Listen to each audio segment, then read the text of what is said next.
All right, everyone, good morning. Thank you for joining us here today for our SkillShop Permitting Public Space, How to Host Events on Tacoma Streets. My name is Demishi, and I will be your host today. Thank you so much for joining us. Before we begin, there are just a few housekeeping rules. The session will be recorded. All attendees will be muted. During the SkillShop, please feel free to drop your questions in the Q&A feature. My coworker Gerald will be monitoring that throughout the SkillShop. Additional resources will be posted on the Tacoma Venues and Events website after the presentation. And please fill out the survey. We really want to understand the needs of our community and what you all are looking for when it comes to resources and what TVE can provide. Before we jump in, I would like to share a little bit about myself and my role here at Tacoma Venues and Events and why we created the SkillShop series.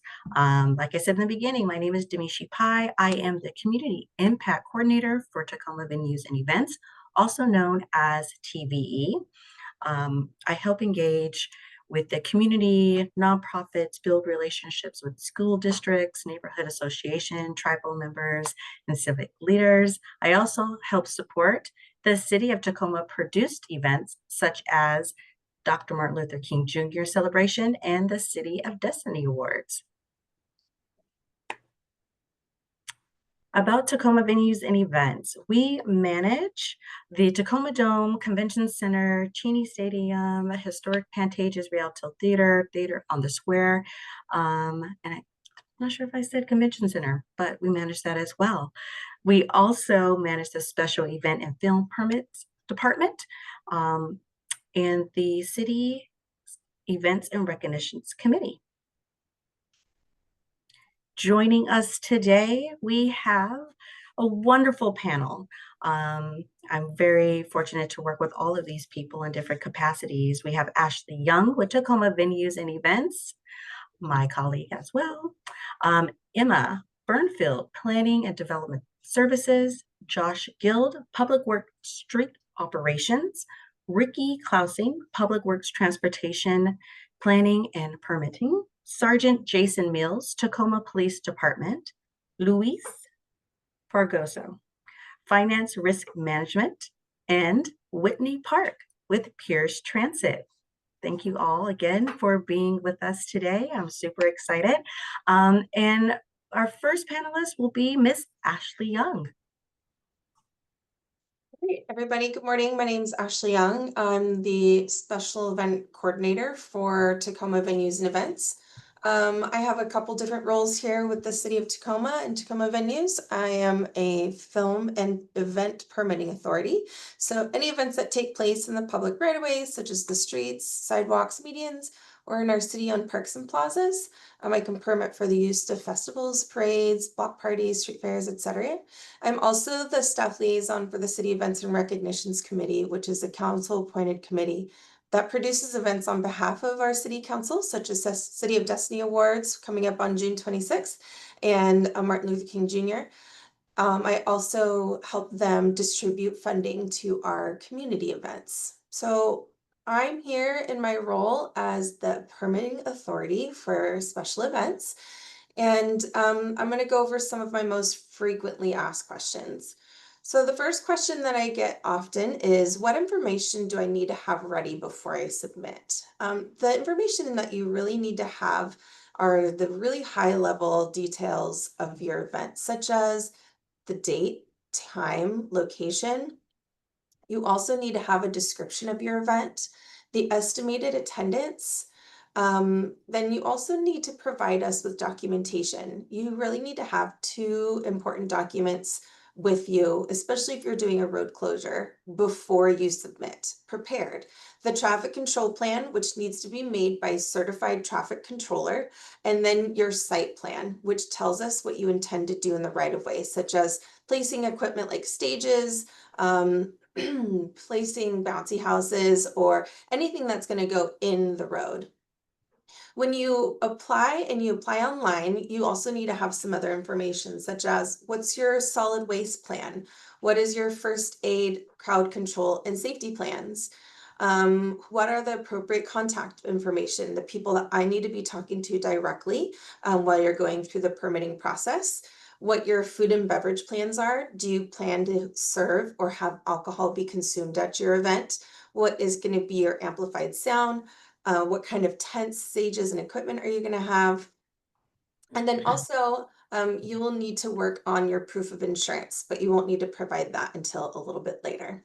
So you really need to have a full understanding of how you envision your event going, and you need to have the supporting documents, such as your traffic control plan and your site map, ready to go before you submit your application. Which leads to our next question. What are application due dates and what are their timelines? Well, we really recommend that you have your event permit submitted at least 90 days before your event. However, municipal code does state that that 60 days in advance is just fine for commercial events and 30 days in advance is fine for neighborhood block parties. But as we get into these busy seasons, like right now, it's peak season, if you're submitting your event plans 60 days before your event, so it's June, say it's in August, and you need to have any major changes to your traffic control plan or your site plan, then you only have like a month and a half at best after the initial review to get those changes made. So the sooner the better. You can even submit as early as 2 years prior to your event date.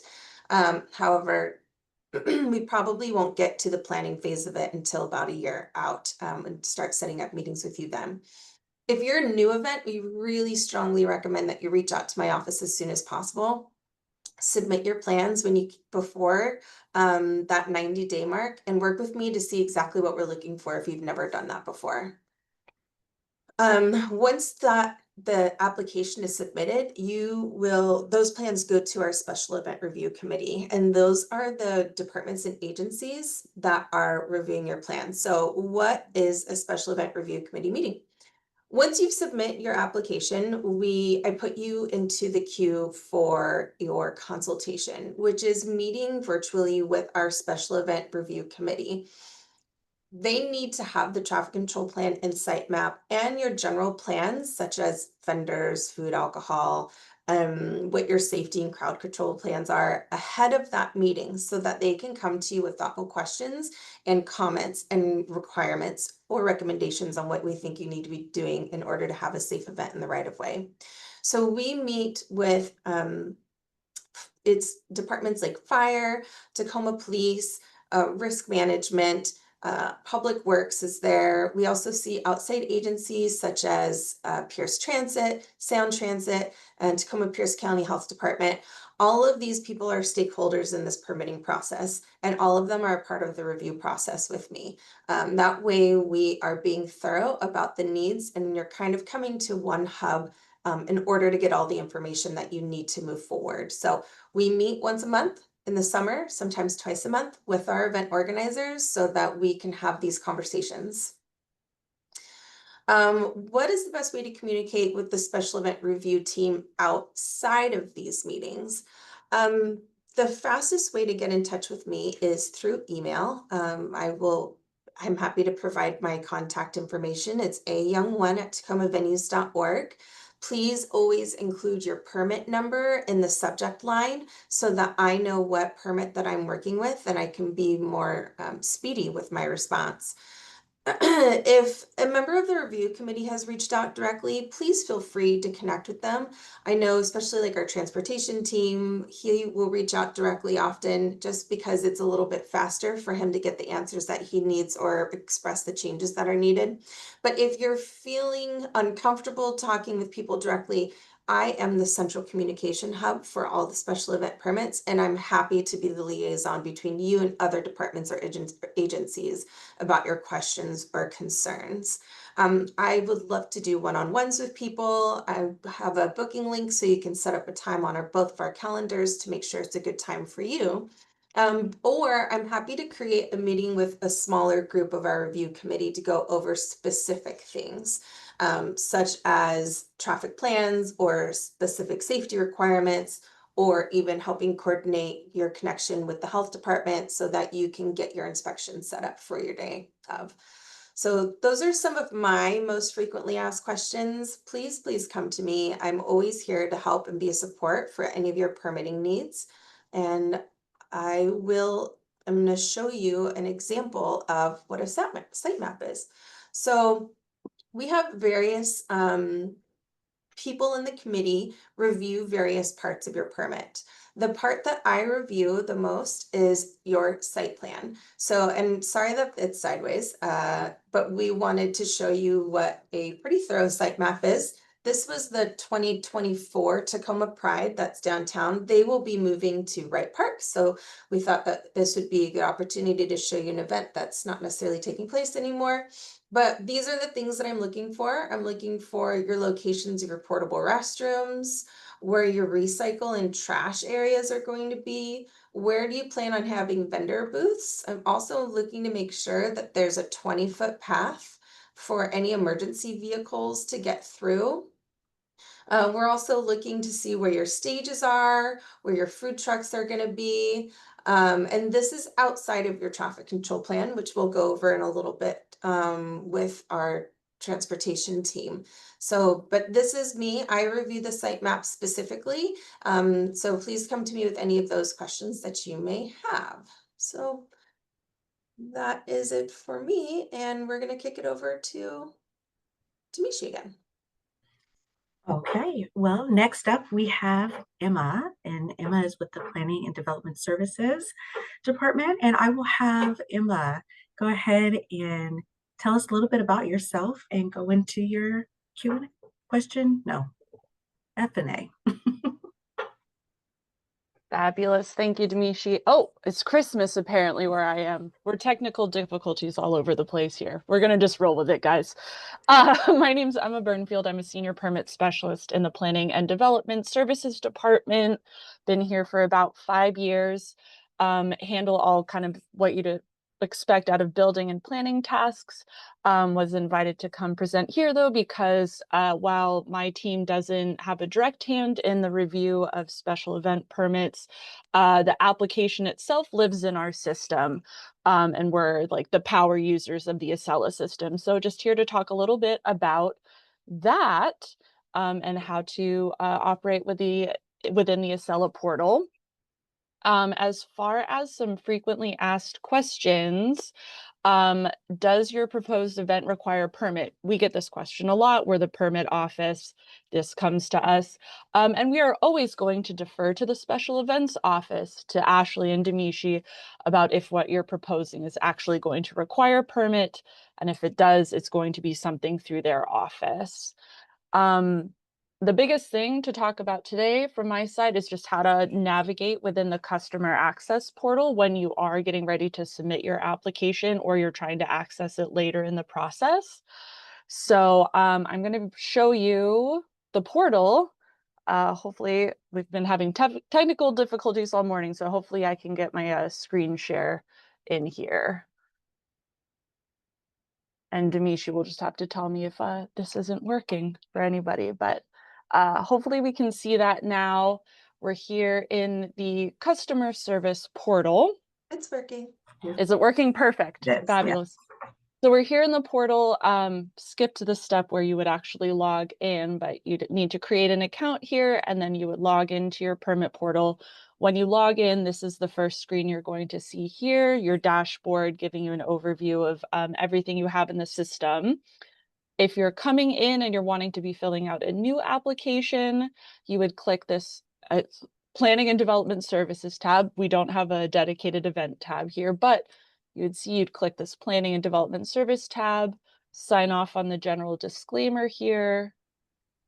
And then within the list of possible permit types that you could be applying for, you'll find on this list the special event permit. So you would just check this box, continue your application, and off you go with all the information that they're going to be asking for. Once you've actually submitted your application, this same portal is where you could track its progress, access any documents, and also pay any fees. So if we get back to our dashboard, you'll see there's this My Records tab here. Once we click this, and I apologize for any slow loading times, it's going to give you a full list of every application that you've got in the system. And we'll work here with this event permit. So we click into our record eventually. And this is going to now give us a complete overview of the application that we've got in the system.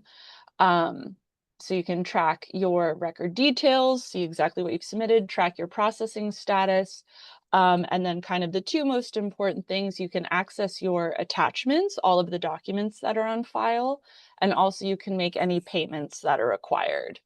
So if we're trying to get into our documents, we would click record info, click attachments, and that's going to bring you into your full list. This is where you can either upload things for the review team, or you're able to access any documents that have been put into the record by staff. If it's got a blue link, that means it's downloadable. You just have to click on it and you'll get your PDF download.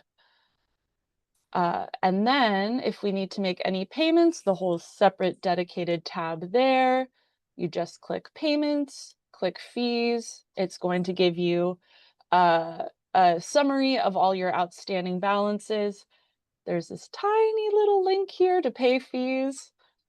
And then it's just a few simple clicks to get out to the third-party payment system. So I'll show you everything you're going to pay. Check out again. And that should redirect you to our third-party payment page. There we go. Simple, simple, simple. My team, the permit team, while we don't have any hand in the review, we have a large hand in the actual portal. So if there's ever any questions about how to submit an application, how to access your application after the fact, how to pay fees, my team is always happy to help you navigate that portal. So I'll go ahead and stop my share there. And I think that gets through my list of frequently asked questions. So I'll turn it back over to Demishi. Thank you so much, Emma, and thank you for the festive background. I'm enjoying it. We can't hear you, but you're there in spirit. Next up, we have Josh Gill. Hey everyone, my name is Josh. I'm with Public Works Street Operations. I've been with the city approximately 10 years, and over the last 2 years, I've been the supervisor for special events. We do various different things like provide traffic control devices down to signs, barricades, and cones and delineators like that for special events, as well as we set up the Meridian barriers or anti-vehicle devices. So that's primarily, I don't want to say that's primarily what I do. I mean, I do a lot of other things with the Street Ops division. I also do all the planning, we call it work management, for our entire division, as well as oversee our sign shop. So special events is just a small piece of what I do. It seems like it's continually growing and taking up more time with my daily work schedule. So we can move on to my frequently asked questions. So does street operations offer Meridian barriers for permitted events? We do provide them for permitted events, but depending on what event designation you received, whether it's citywide event, we provide those free of charge if they're required, which is part of what this panel does. Is as we see an event that comes across that is being assessed, Sergeant Mills, as well as the rest of the team, kind of make that evaluation of, hey, does this event, depending on the location, require an anti-vehicle barrier like a meridian barrier? If you get a city-sponsored event that requires meridian barriers, I would provide an estimate, or street operations would provide an estimate for what that would cost for our labor and our equipment to provide those devices for the event. And you know, obviously we would remove them as well. Uh, then you can either choose to use our services or not. Question 2, can street operations coordinate the setup of city-owned meridian barriers? We as a city only allow city staff and authorized city personnel that have had the proper tutorial or training on the devices to deploy them and mobilize them. If you're like a city sponsored event where we would provide an estimate, you would either decide to use our services for us to deploy our city owned meridian barriers, or you would have to go through a vendor to rent an outside vendor's meridian barriers for that. Is it possible to request eco blocks through street operations? So in general, no, we don't deploy eco blocks for special events. We will provide them for city sponsored or citywide events as they're available. If we have them available, we'll provide them for that. But city sponsored events, we will not. You would have to go through an outside resource to allocate some form of anti-vehicle barrier. And just a little side note, vehicles or equipment like dump trucks or pickup trucks and food trucks are not authorized to be used as anti-vehicle barrier devices. So yeah, that's it for me and what I offer here at Street Ops. So Thank you so much, Josh. Yeah. Now we have Miss Ashley Young. Has a wonderful document that you all will be able to receive after the skill shop. Yeah, so as you guys are aware, we for those who have joined our skill shops in the past, we always like to provide resources for every skill shop that we do. And so this time around, we're going to be sharing this street closure device index. So this guide is an introduction to traffic control devices. This by no means, after reading this, means that you are a certified traffic controller, but it is a good guide to help reference these images that you see on the traffic control plan, which we'll go into more depth here in just a little bit.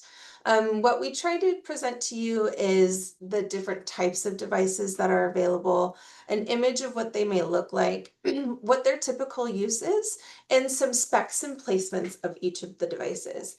What's really important when you're following a traffic control plan is the placement of your devices. If your signs are located in the wrong way, in the wrong place, in a way that vehicles cannot see them to actually utilize them, then that could lead to serious injuries or even fatalities for your event. So what we're trying to provide is just a sort of index so you can see the different ones that are available. So when we talk about vehicle barriers, these are devices that prevent vehicle intrusions. There are several different kinds, and their use and their impact is based off of what type they are. So a jersey or water-filled barrier, these are not meant to prevent vehicles from intruding inside your footprint, but mostly meant to guide them alongside should they accidentally start to go there. Ecology blocks, these are budget-friendly vehicle barriers, but they do have adverse impacts such as debris that falls away from them, and to be honest, a lot of ecology blocks are really easy to move just with a vehicle pushing it along if it's the right type of vehicle. What's the new and shiny tool out there are these meridian barriers, and that's what Josh was just talking about. These meridian barriers are for high impact crashes. They have crash rates starting at 20 miles an hour. And these are what a lot of events are starting to use nowadays in order to prevent vehicles from crashing into their space. Some pedestrian and crowd control barriers. These are not meant to prevent vehicles. These are meant to keep people within spaces or areas. So bike racks, plastic pedestrian barriers. This is just an example of what a plastic pedestrian barrier can look like. There are several different versions, or temporary chain link panels. When you start talking about barricades, which are different than barriers, you have your type 1 barricade, type 2 barricade, and type 3 barricade. They all have different uses: lane closure, shoulder sidewalk closure, and this is for a full road closure.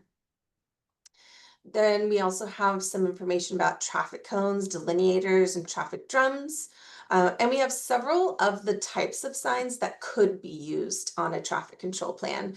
This doesn't mean that this is an exhaustive list of all the different types of signs. These are just the ones we typically see, ending with variable message boards, which is for when you're trying to express a lot of information in a very, very short amount of time. So this document will be made available on the Tacoma Venues and Events website underneath SkillShops. You'll also receive some information about our SkillShop after we've completed it, with a link to the recording and a link to this resource. And please feel free to reach out with any questions about this. I think this is a fantastic tool. I wish I would have had this when I was a baby organizer, because it's kind of like reading a different language sometimes, and you hear device, and there's so many different things that a device could be, and they all have a very specific function. So yes, we are excited to share this with you all, and I will get back to our presentation. Thank you so much, Ashley. Next, we have Ricky Klausing.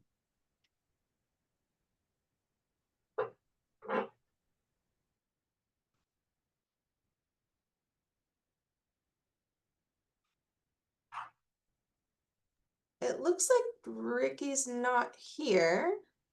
Oh, I'm wondering if he was having some technical difficulty. Perhaps we move on and then we can come back. that sounds like a great idea.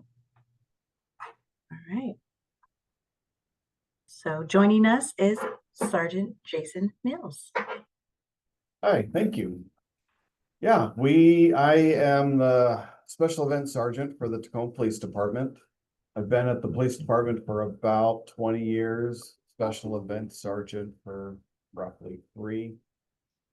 In my job, we coordinate with multiple outside agencies, be those Pierce County Police Departments, fire departments, Port of Tacoma, Pierce County Department of Emergency Management, City of Tacoma Emergency Management, JBLM, many different organizations in the county to try to help those events outside of the norm. I know police and fire, our norm is vastly different from most people's, but even in a police department and a fire department, we do have events that aren't typical for us. That's what we try to manage here in special events, keeping people and events safe.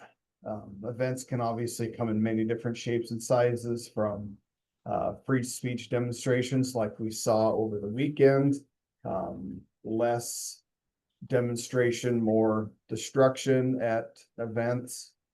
But then we also have Juneteenth coming up on Thursday, Summer Blast, 4th of July right around the corner, as well as multiple events on city parks and city streets. So events can come on in all different shapes and sizes.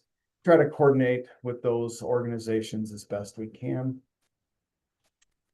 For frequently asked questions, kind of some guidelines for events. Do you need the Tacoma Police Department to be at your event? That's a difficult question to get a firm answer on, I know. Like I said, events can come in many different shapes and sizes. Summer Blast right around the corner, multiple miles long, with multiple beer gardens.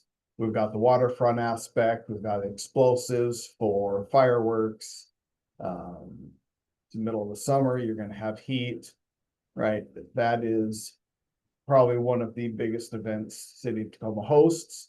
But we're also doing events, you know, Easter egg hunts at a church parking lot or picnic type things that, you know, maybe you don't have very many people, and obviously you're not going to need the police department to be out there helping you out with those.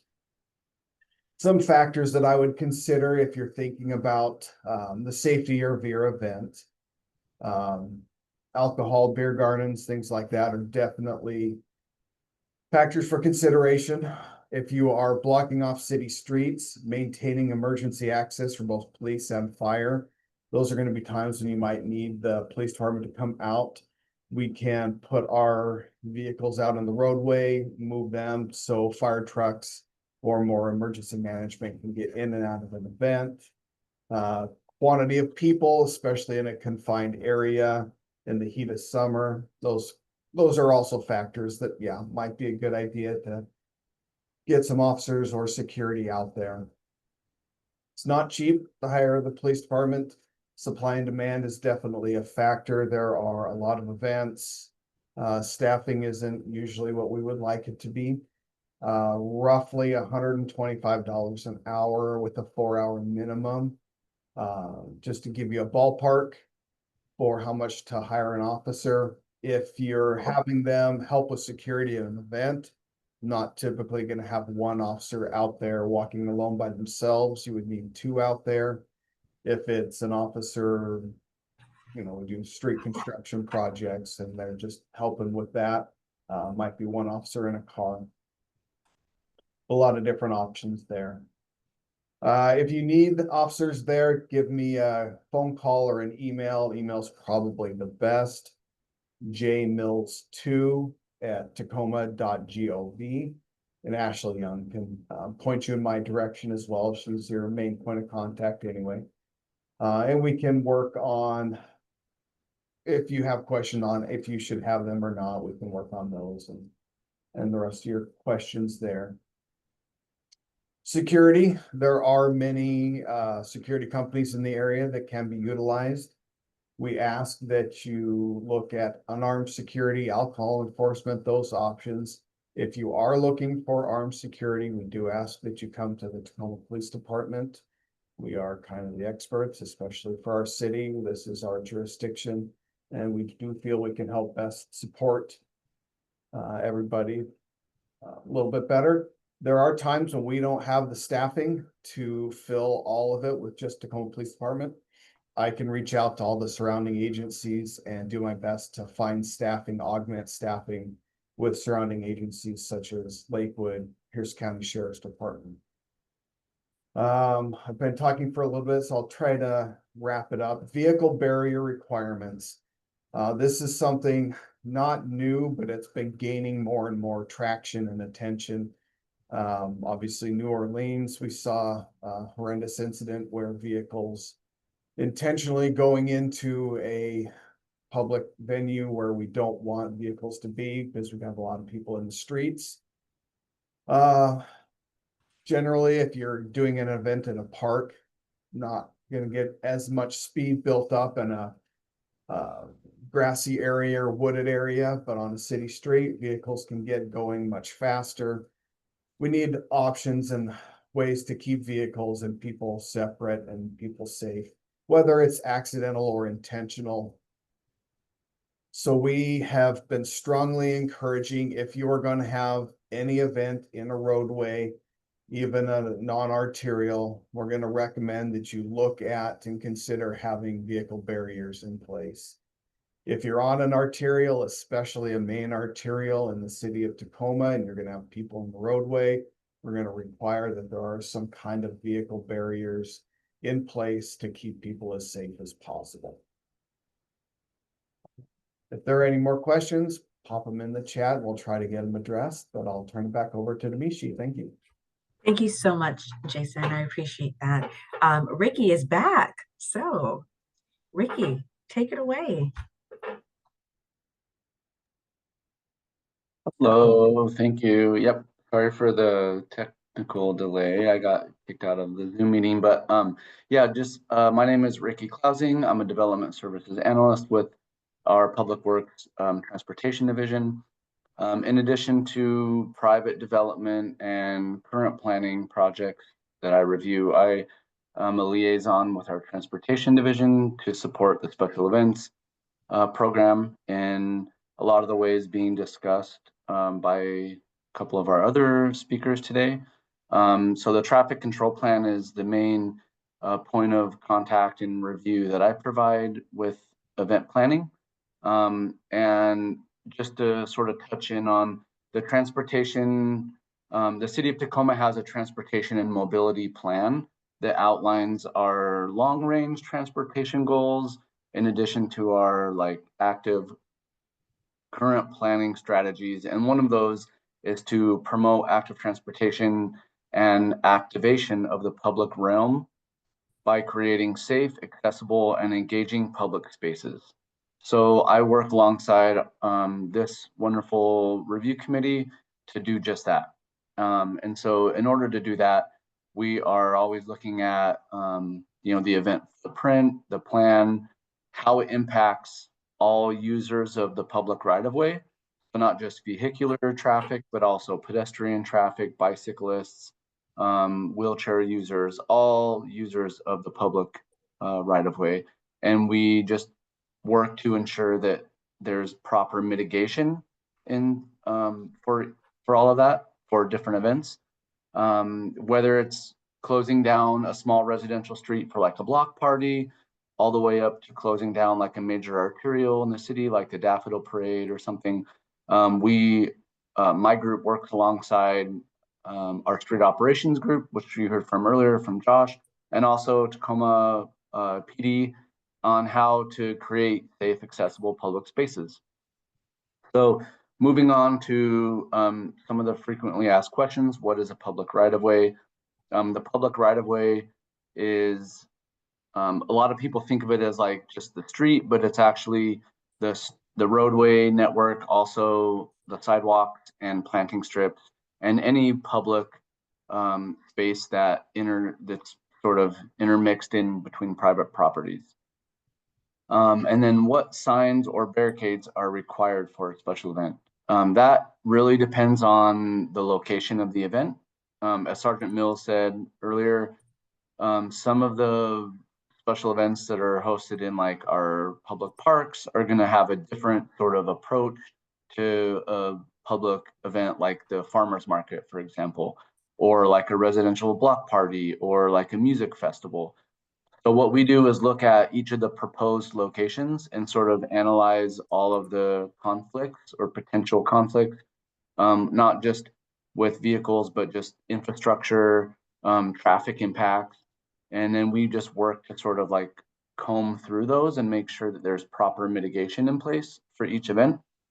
Traffic control plans are really guided by the Manual on Uniform Traffic Control Devices, or the MUTCD.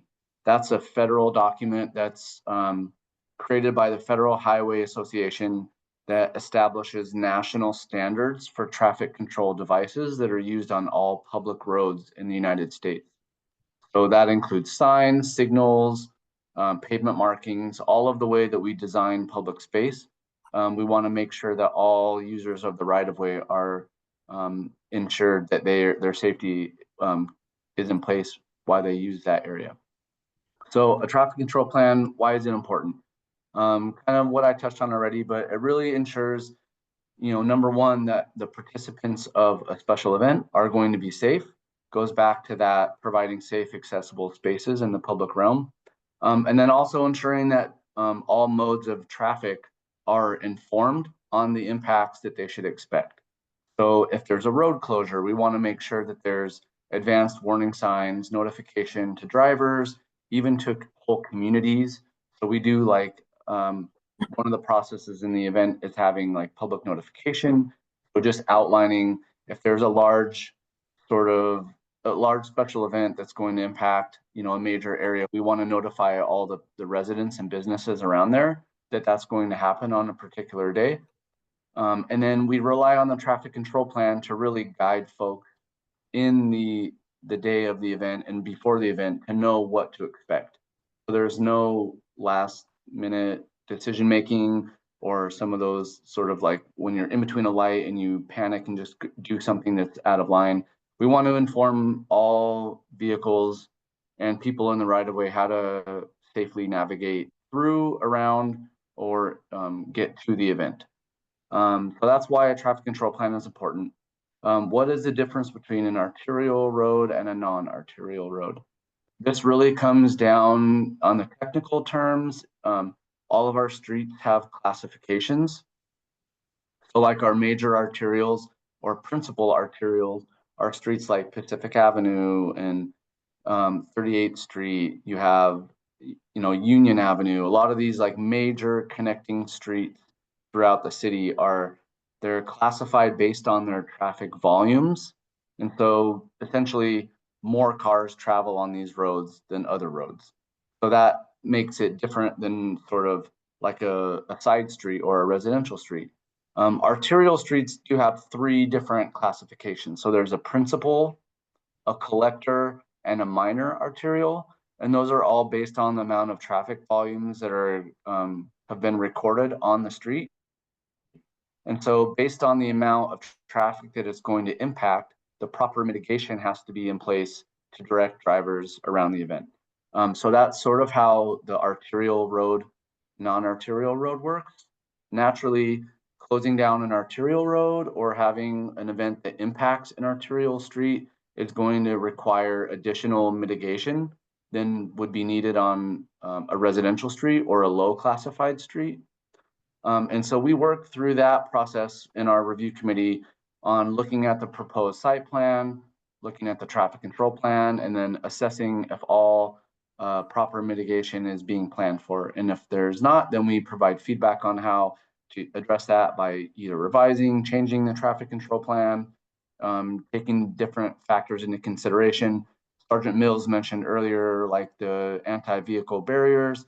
That's being included in our review group a lot more lately because we're excited that special events are growing and becoming more popular. In turn, we just need to make sure that public safety is always prioritized.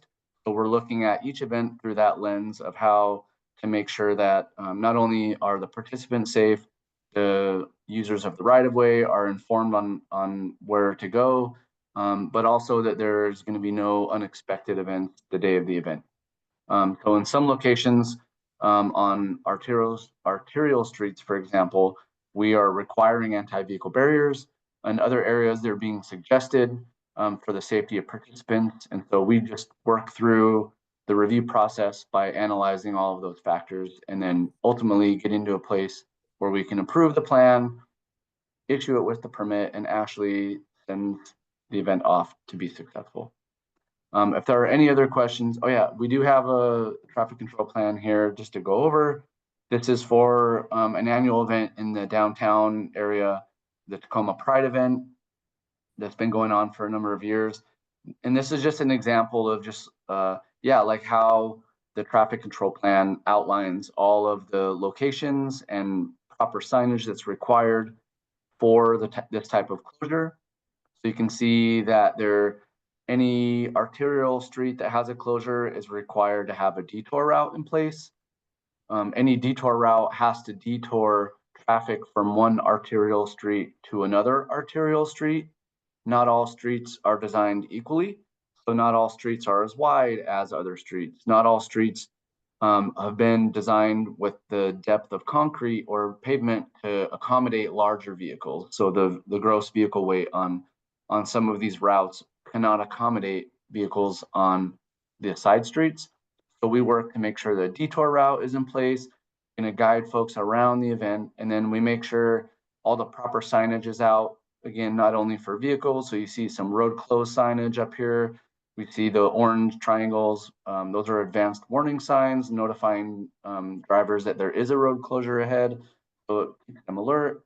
And then we have some of these intersections identified with uniformed police officers that are set up to be able to guide traffic around and override traffic signals.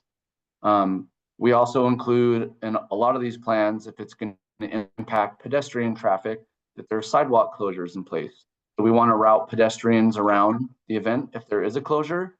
And so this is a sort of a general template of what we expect from a special event where there is a road closure. There's a combination of signage, barricades, and uniformed police officers in place to direct any of the event participants or surrounding traffic to how to get around the event that's being activated. No parking signs are here on the side. You can see that. We want to make sure that all residents and businesses, especially in business districts, are notified of parking impacts. Our parking inventory varies throughout the city. You know, some neighborhoods have ample on-street parking. Other neighborhoods, like off 6th Avenue, have very, very limited on-street parking. And then in addition to those business districts that rely on that overturn of parking availability to support their businesses. So we don't want to impact them in a way when they're not expecting it. So no parking signs around any business district are required to be placed 72 hours in advance. And those signs, that is the standard here that's on the screen, and the dates and times that the closure is going to be in place have to be posted on the board. These signs can be rented from any barricade company. The fee is pretty minimal, but we do require them to be placed out in advance of any parking impacts. So that's just a few points on traffic control plans. If there's any additional questions, please feel free to drop them in the chat and we can follow up on them later. And I will hand it back over to Dmitry. Thank you. Thank you so much, Ricky. That was great. I think Ashley actually said that she learned something new today. So you're doing great work. Next, we have Luis. Good morning. I am the risk manager for the City of Tacoma. The risk management division is part of the city's finance department, and my staff and I review and approve insurance documents, for example, certificates of insurance and policy endorsements for special events. And we're going to move on to the FAQs, frequently asked questions. So the first one on the list is, why is general liability insurance required for special events? Well, first and foremost, this is a statutory requirement. The Tacoma Municipal Code, Title 11, 15160 requires the organizer of a special event to maintain or procure comprehensive general liability insurance to protect the City of Tacoma against claims arising from the special event. These include claims for bodily injury and property damage sustained by participants, attendees, and other third parties. Question number 2, can insurance requirements be waived for my event? Generally, no. However, the city's risk manager may authorize waiver of insurance requirements for a limited number of events. For example, constitutionally protected activity, intended for the communication or expression of ideas. And you can find additional information on this topic in the Tacoma Municipal Code. That would be under Title 11, 15170. The last one is, how long before my special events do I need to submit proof of insurance? A certificate of liability insurance covering the date of or dates of the special event and all endorsement, including a copy of the additional insurance endorsement, must be received by the city at least 30 days before the special event. Now, I want to mention that we are here to help. So if you ever need assistance explaining to your insurance producer, whether it's an agent or a broker, what type of insurance coverage or documents you need to satisfy the city's requirements, please reach out to Ashley and she will put you in touch with us. The only thing we ask is that you give us enough lead time so that any issues can be resolved timely. Sometimes we get questions days before the event because they're not able to secure the insurance that is required.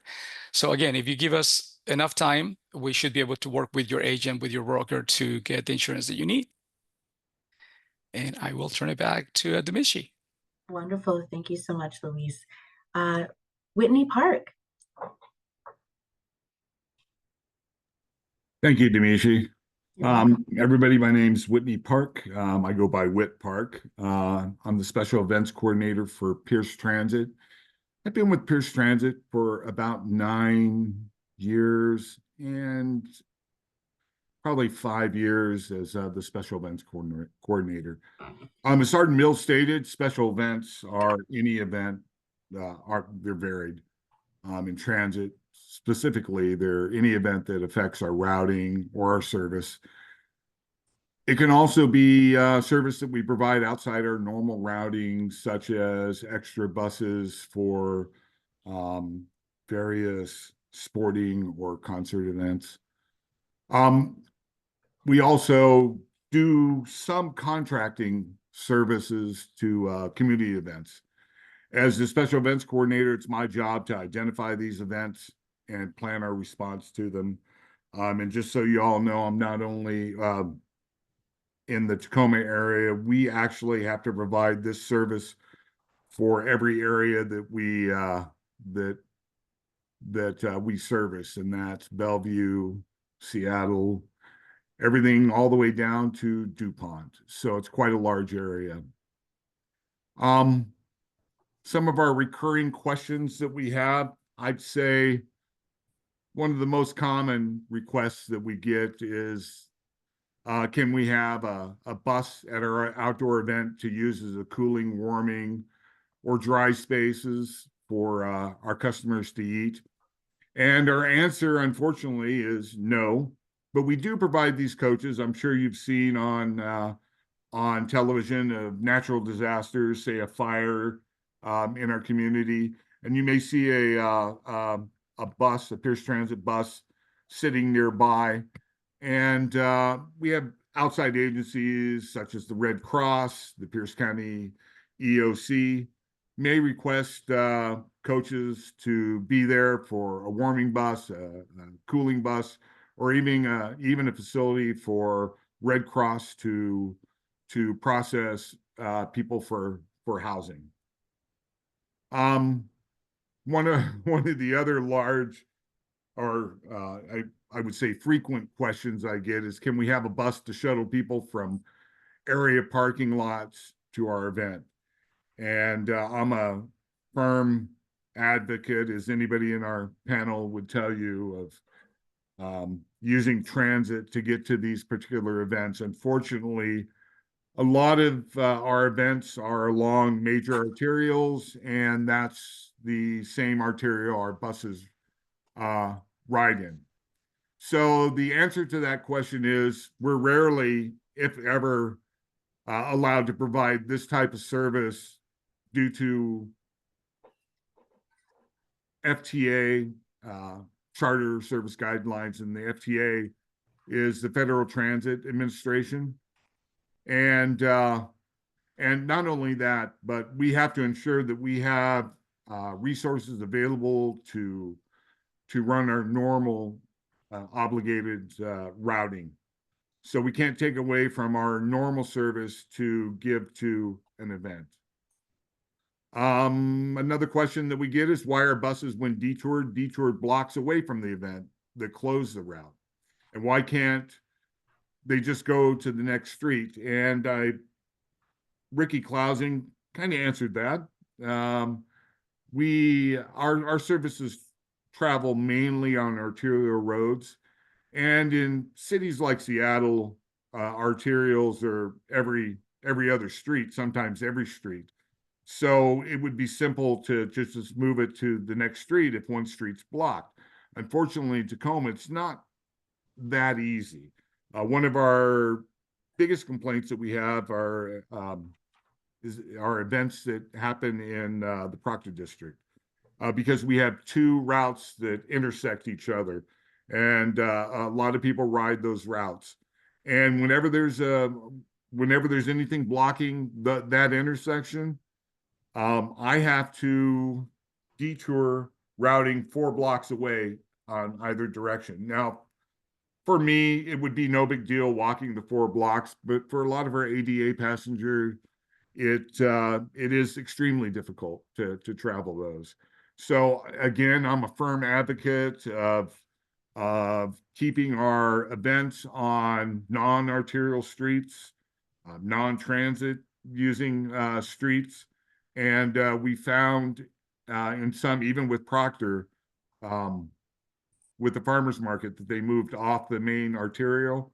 It's worked out well. We brought a lot of people into that event. Finally, my last question is concerning one of my favorite events, Touch a Truck events. And typically I get asked by a lot of schools, for those of you who don't know what a Touch a Truck event is, it's geared towards children, and children are extremely excited when any big trucks, fire engines, police cars are around, and that includes our buses. So we get asked if we could park it on the grass, and my answer is always no. And the reason being is that our buses, if you've ever looked at it, our clearance is very low on those. It's about 1 foot, and it's easy to get high centered on it.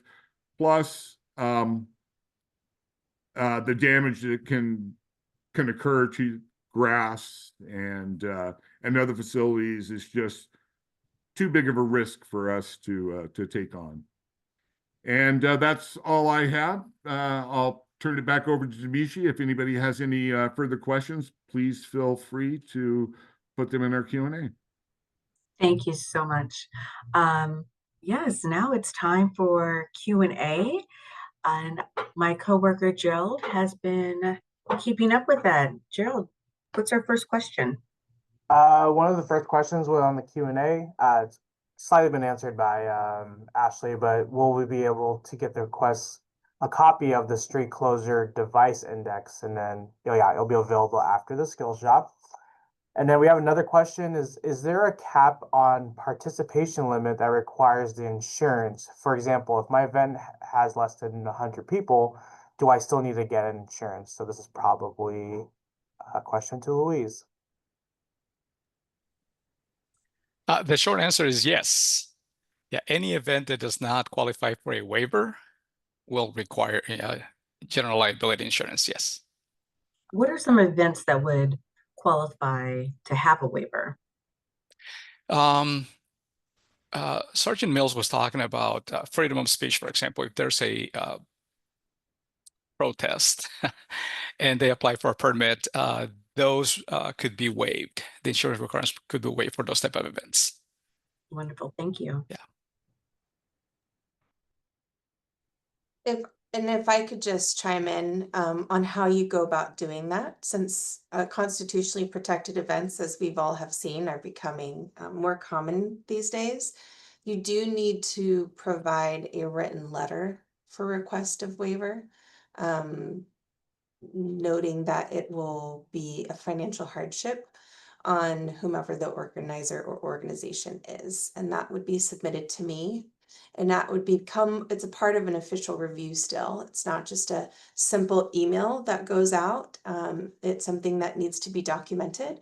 So if a statement would be sent to me, and then I would send that forward as if I were sending insurance off for review. Thank you, Ashley. Thanks, Ashley. I know we just got a question that just came in. Can you give clarity on what canopies and tents require any sort of special treatment or mention? I strongly encourage you to go back to our previous SkillShop that had Tacoma Fire Department there. That is not where I am a subject matter expert, so I really would defer you to working with them. However, I believe there are requirements for a permit if they're in excess of, I believe, 400 square feet. But then there are also requirements about spacing for tents. You have to have X amount of feet of width in between X amount of length of the tent. I believe it's 4 feet for every 30 feet of tent space. And let me just kind of explain what that means. So if you're setting up your vendor space and you have 3 10 by 10 tents, you need to have a gap of, I think it's 4 feet. Again, I would defer you to go back to the previous skill shop before you can start your next cluster of tents. And the reason why that is if there were an emergent situation, there needs to be enough egress outside of that area to walk in between tents.